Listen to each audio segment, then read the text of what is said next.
హిజ్కియా పొట్ట మీద అలా పడుకొని ఉన్నాడు.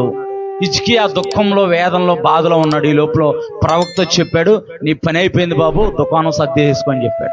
నీ పని అయిపోయింది, దుకాణం సర్దేసుకొని చెప్పాడు. హిజ్కియా అనుకున్నాడు, ఎవరో చెప్పాడు? ప్రవక్త చెప్పాడు. ప్రవక్త మాటను దేవుడు రూఢీపరుస్తాడు.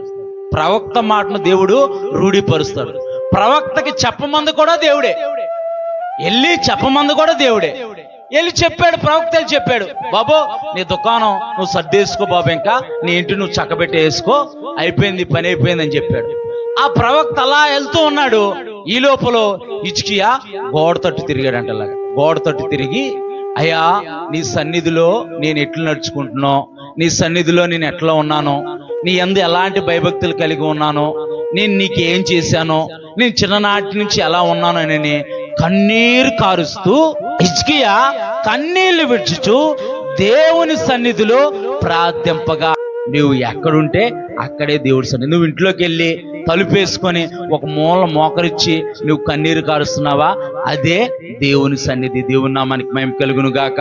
నీ కుటుంబ సభ్యులు ఎవరు నిన్ను చూడకపోయినా, ఏదో మూలకెళ్ళిపోయి పిచ్చోళ్ళలాగా ఏడుతుంది, లేకపోతే పిచ్చోళ్ళలాగా ప్రార్థన చేసుకుంటున్నా అనుకున్నా సరే, దేవుడు కృపా సింహాసనం వేసుకొని నీ ముందు ఆశీనుడు అవుతాడు. నాకు తెలియక అడుగుతాను, ఇక్కడ దేవుడు గేమ్ ఆడాడా వాళ్ళతో? గేమ్ ఆడాడా దేవుడు ఏమన్నా వాళ్ళతో? దేవుడు నిజంగానే చెప్పన్నాడు.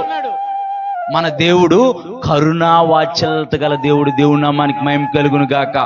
నీవు కన్నీరు కారుస్తూ దేవుని సన్నిధిలో ప్రార్థిస్తుంటుంటే నీ కన్నీటిని ఆయన ఇంకా దుఃఖంగా మార్చే దేవుడు కాదు, కానీ నీ కన్నీటిని సంతోషంగా, ఆనందంగా మార్చే దేవుడు. దేవుని నామానికి మహిమ కలుగును గాక.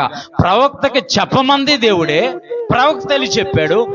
దేవుడు మన జీవితాల్లో కార్యాలు చేయటానికి సిద్ధంగా ఉంటాడు. దేవుని నామానికి మహిమ కలుగును గాక. నువ్వు ప్రార్థిస్తావా లేదా అని చెప్పి చూస్తూ ఉంటాడు ఆయన, అంతే. నువ్వు ప్రార్థిస్తా ఉంటే దేవుని సన్నిధిలో హిజ్కియా కన్నీళ్లు విడుచుచు యెహోవాకు ప్రార్థింపగా, అంతే, యెహోవా వాక్కు యెషయాకు ప్రత్యక్షమై, అక్కడ నా కుమారుడు, నా సేవకుడు హిజ్కియా ప్రార్థిస్తున్నాడు, వెళ్ళి ఆయన ప్రార్థన నేను ఆలకించాను, ఆయన మనవి నా సన్నిధికి చేరింది. దేవుడు నీవు చేసే ప్రార్థనకి త్వరగా జవాబు ఇవ్వబోతున్నాడు. దేవుని నామానికి మహిమ కలుగును గాక.